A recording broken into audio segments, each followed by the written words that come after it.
Topic है Hardy Weinberg principle. Hardy Weinberg principle जो कि पॉपुलेशन के ऊपर हार्डी वेनबर्ग ने दिया। हार्डी वेनबर्ग ने क्या बताया और इसके अंदर कौन सा उन्होंने फॉर्मूले लगाए, किस बेसिस पे उन्होंने ये प्रिंसिपल दिया, ये सब आज अपन हार्डी वेनबर्ग प्रिंसिपल के अंदर पढ़ेंगे। तो उन्होंने सबसे पहले बताया कि allele frequency in a population are stable and is constant from generation to generation. उन्होंने बताया कि जो भी पॉपुलेशन के अंदर एलील फ्रीक्वेंसी है वो जनरेशन टू जनरेशन कांस्टेंट रहती है। उन्होंने सेकंड पॉइंट बोला कि द जीन पूल मतलब total genes and their allele in a population remains a constant. उन्होंने कहा कि जीन पूल भी जनरेशन टू जनरेशन कांस्टेंट रहता है। उन्होंने बोला कि sum total of allelic frequency is one. उन्होंने बोला कि टोटल ऑफ एलीलिक फ्रीक्वेंसी जब अपन करेंगे तो वो वन आएगी। इसके बाद अपन देखते हैं, उन्होंने देखा लेकिन उन्होंने कुछ पॉइंट्स बोले कि जिसके बेसिस पे उन्होंने बताया कि कब ये होगा और कब नहीं होगा। तो इसके बीच में उन्होंने कुछ कंडीशंस रखी। तो उन्होंने कहा कि एलीलिक फ्रीक्वेंसी और जेनेटिक फ्रीक्वेंसी जब ही जनरेशन टू जनरेशन कांस्टेंट रहेगी जब उन्होंने देखा कि सबसे पहले उन्होंने जो पॉइंट दिया वो बोला कि रैंडम मैटिंग होनी चाहिए। मतलब मैटिंग की कोई चॉइस नहीं होनी कि फीमेल के पास बेस्ट मेल की चॉइस नहीं होनी चाहिए और मेल के पास बेस्ट फीमेल की चॉइस नहीं होनी चाहिए, रैंडम मैटिंग होनी चाहिए। और ये जो फॉर्मूला लगेगा वो लार्ज पॉपुलेशन साइज पे लगेगा, ना कि स्मॉल पॉपुलेशन साइज पे। पॉपुलेशन साइज लार्ज होनी चाहिए। और नो सिलेक्शन प्रेशर, कोई इन्वायरमेंट का सिलेक्शन प्रेशर नहीं होना चाहिए कि कौन, मतलब नो सिलेक्शन प्रेशर होना चाहिए।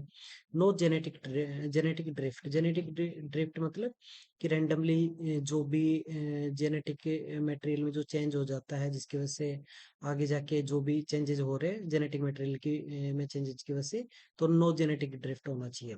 और नो म्यूटेशन होना चाहिए, उस पॉपुलेशन के अंदर कोई म्यूटेशन नहीं होना चाहिए। नो माइग्रेशन, और माइग्रेशन नहीं होना चाहिए, मतलब वो पॉपुलेशन उस जगह से कहीं जानी नहीं चाहिए। तब ही ये फॉर्मूले और ये हार्डी वेनबर्ग का प्रिंसिपल लग सकता है। तो हार्डी वेनबर्ग ने जो फॉर्मूला दिया वो उनके जो इंपॉर्टेंट टू फॉर्मूले हैं, जैसे उन्होंने बोला कि P प्लस क्यू बराबर वन। मतलब P को अपन बोल सकते हैं frequency of dominant allele. Dominant allele मतलब capital A type and small Q बराबर फ्रीक्वेंसी ऑफ रिसेसिव एलील। मतलब रिसेसिव एलील जैसे स्मॉल ए टाइप। तो अगर अपन स्मॉल डोमिनेंट एलील और रिसेसिव एलील की फ्रीक्वेंसी को प्लस करते हैं तो वो वन होना चाहिए। उन्होंने दूसरा दिया कि P square plus two P Q plus Q square बराबर वन।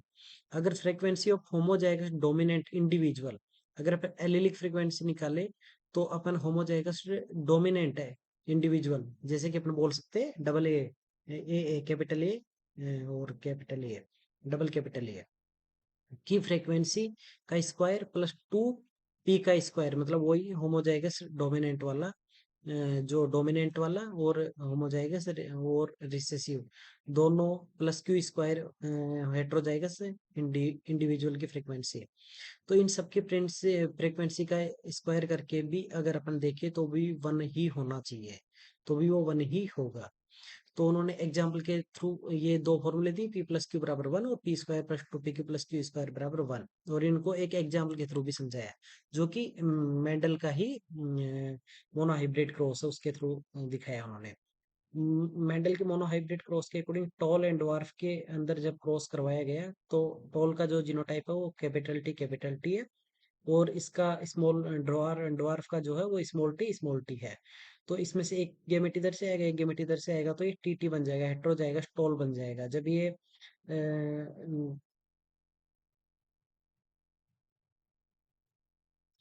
जब टी के बीच में जब क्रॉस करवाया जाएगा तो अपने पास जो प्रोजेनी बनेगी वन इस टू वन की फॉर्म में आएगी, जो कि कैपिटल टी मतलब tall, pure tall and heterozygous and small T मतलब ड्वार्फ पॉपुलेशन आएगी वन इस टू वन। तो इसको अपन देखने के लिए अपन ने इसकी एलिलिक फ्रीक्वेंसी जो निकाली वो किस तरह से निकाल सकते हैं, वन बाई फोर टी मतलब एक जो है प्योर टॉल आया तो उसका अपन होमोजाइगस टॉल आया तो उसका डोमिनेंट जो है वो तो वन बाई फोर, तो 0.25 हो गया। और ये टी तो 2/4 क्योंकि ये दो आया तो 0.5 प्लस टी 0.25। तो अगर अपन ये देखें तो इनको टोटल करेंगे तो ये वन ही आएगा। और अगर अपन इसका स्क्वायर कर दे, P square plus two P Q plus Q square बराबर बी अगर कर दे, इनका स्क्वायर भी कर दे, तब भी ये 1 ही आएगा। यही हार्डी वेन ब्रैग का प्रिंसिपल था। जैसे कि अपन एक सेकंड एग्जांपल से और इसको समझ सकते हैं। अपने पास कोई एक पॉपुलेशन है, कोई एक विलेज है जहाँ पे 100 लोग रह रहे हैं, जिसमें से 60 टॉल है एंड 40 शॉर्ट है। तो अपन 60:40 का जो रेशियो है 3:2 बोल सकते हैं अपन। अगर अपन इसकी एलिलिक फ्रीक्वेंसी निकालेंगे, तो एलिलिक फ्रीक्वेंसी जैसे निकाल सकते हैं अपन की 60/100, मतलब जो total population upon dominant population 0.6 हो गया। और उसी तरह से अपन इसका निकाल सकते हैं 40/100 बराबर 0.4 हो गया। अगर रिप्रोडक्शन के बाद अपन देखते हैं तो ये पॉपुलेशन जस्ट डबल हो जाती है, डबल में 120 टॉल हो गए एंड 18 शॉर्ट हो गए। तो p प्लस क्यू बराबर 1 अगर अपन निकालते हैं, 0.6 प्लस 0.4 बराबर 1, तो तो भी ये 1 ही होगा। इसकी जो एलिलिक फ्रीक्वेंसी अपन निकाल रहे हैं, तो अगर इसका एलिलिक फ्रीक्वेंसी अपन रिप्रोडक्शन के बाद भी देख रहे हैं, जनरेशन टू जनरेशन भी अपन चेक कर रहे हैं, तो 1 ही हो रहा है। अ, और अगर अपन इसको स्क्वायर की फॉर्म में इसके सेकंड फॉर्मूले में रख के भी इस वैल्यू को अपन देखें, P square plus two P Q plus Q square, तब भी ये 1 ही होगा। यही हार्डी वन ब्रग ने अपने प्रिंसिपल में बताया। तो हार्डी वेन ब्रेक का प्रिंसिपल जब अपन पढ़ते हैं, तो उसमें कई सारे इंपॉर्टेंट और भी टॉपिक आते हैं जो कि अपने एनसीईआरटी में इंपॉर्टेंट है। जिसे अपन कह सकते हैं the founder effect. Founder effect क्या है? तो फाउंडर इफेक्ट जो मोस्टली जो है वो है माइग्रेशन से रिलेटेड। मतलब when new population is established by a very small number of individual from a large population. मतलब किसी भी लार्जर पॉपुलेशन से कुछ परसेंट लोग जो है वो दूसरी जगह पे चले जाते हैं। In this case a few members from the parental population move to a new habitat, they carry small fraction of gene pool with themselves. तो जो पॉपुलेशन, जो लार्ज पॉपुलेशन में से वो स्मॉल पॉपुलेशन जो वहां से निकल चुकी है, इसकी वजह से उसके जीन पूल में कुछ तो चेंजेस आएगा। They do inbreed and increase in number with time, और वो अपने नंबर के अंदर इंक्रीज विद टाइम वो इंक्रीज हो जाएगी अपनी नंबरिंग में। तो जो इसकी वजह से उसके जीन पूल में कुछ से चेंजेस जरूर आएंगे। यही फाउंडर फैक्ट था। आगे अपन देखते हैं जेनेटिक ड्रिफ्ट। जैसे अपन ने बोला कि नो जेनेटिक ड्रिफ्ट होना चाहिए, म्यूटेशन होना चाहिए भाई। हार्डी वन का प्रिंसिपल कब लगेगा? जो कंडीशन अपन ने पढ़ी उसमें से अपन देख रहे हैं कि जेनेटिक ड्रिफ्ट क्या होता है। जेनेटिक ड्रिफ्ट या एलेलिक ड्रिफ्ट भी अपन इसको बोल सकते हैं। तो रैंडमली जीन जो चेंजेज होते हैं जीन फ्रीक्वेंसी में बिटवीन जनरेशन और कॉल्ड जेनेटिक ड्रिफ्ट। किसी भी जनरेशन में के में रैंडमली जो जीन के अंदर जो चेंजेस आते हैं, तो उसको ये अपन जेनेटिक ड्रिफ्ट कहते हैं। जेनेटिक ड्रिफ्ट जो होता है डायरेक्शन लेस होता है। वो ऐसा नहीं कि किसी डायरेक्शन में जा रहा है, उसको कोई डायरेक्शन नहीं होती है जेनेटिक ड्रिफ्ट की। Hardy Weinberg equilibrium assume the absence of genetic drift, जो कि अपन ने पहले भी पढ़ा कि हार्डी वेनब्रेग जो है वो मान के चलता है कि जेनेटिक ड्रिफ्ट एब्सेंट होना चाहिए, तभी उनका फॉर्मूला लग पाता है। अगर अपन देखते हैं कि इफेक्ट ऑफ जेनेटिक ड्रिफ्ट क्या क्या हो सकते हैं, अगर जेनेटिक ड्रिफ्ट है तो पॉपुलेशन में क्या चेंजेस आएंगे। तो first, produce change in allele frequency. Allele frequency में कुछ चेंजेस आएंगे। जेनेटिक वेरिएशन डिक्रीज हो जाएगा। जो जेनेटिक जो वेरिएशन जो होगा वो जेनेटिक ड्रिफ्ट की वजह से कम हो जाएगा, जेनेटिक वेरिएशन ज्यादा नहीं हो पाएगा। Similarities in population increase. Population में सिमिलरिटीज बढ़ जाएगी। Homozygosity increase and heterozygosity decrease in given time scale. Small population में इंक्रीज इन नंबर, और गिवन टाइम के अंदर ही वो स्मॉल पॉपुलेशन जो है वो इंक्रीज हो जाएगी, अपने नंबर को इंक्रीज कर लेगी। It can cause harmful allele to become fix in the population. It can cause harmful allele to become fix in the population, और इसकी वजह से हार्मफुल एलील भी उस पॉपुलेशन में आ सकते हैं। Genetic drift is significant in small and isolated population. Genetic drift जो है वो सिग्निफिकेंट है एक स्मॉल एंड आइसोलेटेड पॉपुलेशन का। One gene can be substituted for another by random drift. ये कुछ इफेक्ट ऑफ जेनेटिक ड्रिफ्ट है जो कि अपन ने देखा है यहाँ पे। इसके बाद अपन ने देखा वहां पे कि नेचुरल सिलेक्शन होना चाहिए वहां पे। जैसे अपन ने यहाँ पे देखा कि देखो यहाँ पे अपन ने देखा कि नो सिलेक्शन प्रेशर, मतलब नेचुरल सिलेक्शन होना चाहिए वहां पे, कोई सिलेक्शन का प्रेशर नहीं होना चाहिए। तो अपन एक बार देखते हैं कि नेचुरल सिलेक्शन क्या है।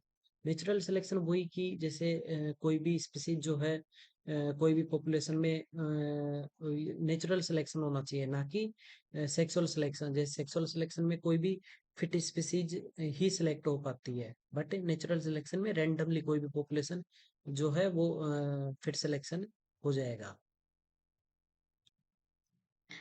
नेचुरल सिलेक्शन के अंदर अगर अपन बात करें तो नेचुरल सिलेक्शन में जो फिट पॉपुलेशन ही होगी, जो फिट होगा वो ही सिलेक्ट हो पाएगा। तो नेचुरल सिलेक्शन को अपन मोस्टली थ्री पार्ट में डिवाइड करते हैं, इसके डिवीजन थ्री अपन कर सकते हैं टाइप्स ऑफ सिलेक्शन। तो पहला अपन बोलते हैं स्टेबलाइजिंग सिलेक्शन, मतलब कोई भी पॉपुलेशन जो स्टेबलाइज हो गई, समझ रहे हो, स्टेबलाइजेशन पॉपुलेशन। देन सेकंड अपन बोलते हैं डायरेक्शनल सिलेक्शन, और थर्ड अपन बोलते हैं डिसरप्टिव सिलेक्शन।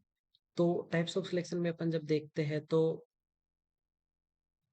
अपन देखते हैं टाइप्स ऑफ सिलेक्शन, तो इसमें देखते हैं कि ये स्टेबलाइजिंग सिलेक्शन मतलब जैसे अगर अपन बात करें अपने पास होमोजाइगस और हेट्रोजाइगस, होमोजाइगस डोमिनेंट, हेट्रोजाइगस और होमोजाइगस रिसेसिव अपने पास जो पॉपुलेशन है, तो उसके अंदर इसके अंदर क्या होगा कि हेट्रोजाइगस वाली स्पीसीज या हेट्रोजाइगस पॉपुलेशन जो है उसको प्रायोरिटी मिलेगी, जिसकी वजह से स्टेबलाइज हो जाएगी वो सिलेक्शन, ये पॉपुलेशन स्टेबलाइज हो जाएगी। और स्टेबलाइजिंग सिलेक्शन का इस तरह से ग्राफ आएगा स्टेबलाइजिंग सिलेक्शन का। देन सेकंड अपन देखते हैं डायरेक्शनल सिलेक्शन। डायरेक्शनल सिलेक्शन मतलब अपने पास जो तीनों पॉपुलेशन है के जो होमोजाइगस डोमिनेंट है, होमोजाइगस रिसेसिव है और हेट्रोजाइगस है पॉपुलेशन, तो उसके अंदर से या तो वो होमोजाइगस डोमिनेट हो जाएगी या वो होमोजाइगस रिसेसिव के साइड एक डायरेक्शन में चली जाएगी, वो एक डायरेक्शनल सिलेक्शन हो जाएगा।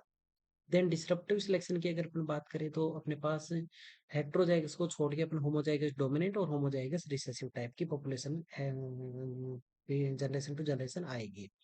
ये ही टाइप्स ऑफ सिलेक्शन होता है मोस्टली, जिसको अपन तीन में डिवाइड कर सकते हैं, stabilising selection, directional selection and disruptive selection. इसी के बेस पे अपन देखते हैं कि एक क्वेश्चन देख लेते हैं जो कि नीट में मोस्टली पूछा जाता है कई बार। इसी टाइप के क्वेश्चन नीट में इसमें हार्डी वेन इक्विलिब्रियम से आते भी है। जैसे क्वेश्चन है, ये gene locus has two allele A and A, if the frequency of dominant allele A is 0.4, then the frequency of homozygous dominant heterozygous and homorecessive individual in the population is। अपन को कुछ नहीं दे रखा है, इन्होंने दे रखा है, अब इन्होंने बोला टू एलील है, कैपिटल ए एंड स्मॉल ए, और फ्रीक्वेंसी दे रखी है डोमिनेंट एलील एक की, डोमिनेंट एलील एक की फ्रीक्वेंसी इन्होंने दे रखी है 0.4। तो अपन क्या करेंगे, अपन को पता है कि पी प्लस क्यू बराबर 1 हो गया, डोमिनेंट पी हो गया और रिसेसिव क्यू हो गया, स्मॉल क्यू। तो अपन क्या करेंगे, पी प्लस क्यू बराबर 1 कर देंगे, तो 1 माइनस 0.4 जब इधर आएगा तो 0.6 आ गया, तो अपने पी की वैल्यू आ गई, क्यू की वैल्यू आ गई। तो अपन क्या करेंगे, इसका सेकंड फॉर्मूले में रख देंगे P square plus 2pq plus Q square बराबर 1। तो अपने पास जो अभी ये पूछ क्या रहा है, ये पूछ रहा है frequency of homozygous dominate, homozygous dominate मतलब पी स्क्वायर की वैल्यू ये पूछ रहा है। तो अपन बता देंगे 0.4 का स्क्वायर, 0.4 का स्क्वायर 0.16, ये कैपिटल ए की वैल्यू आ गई।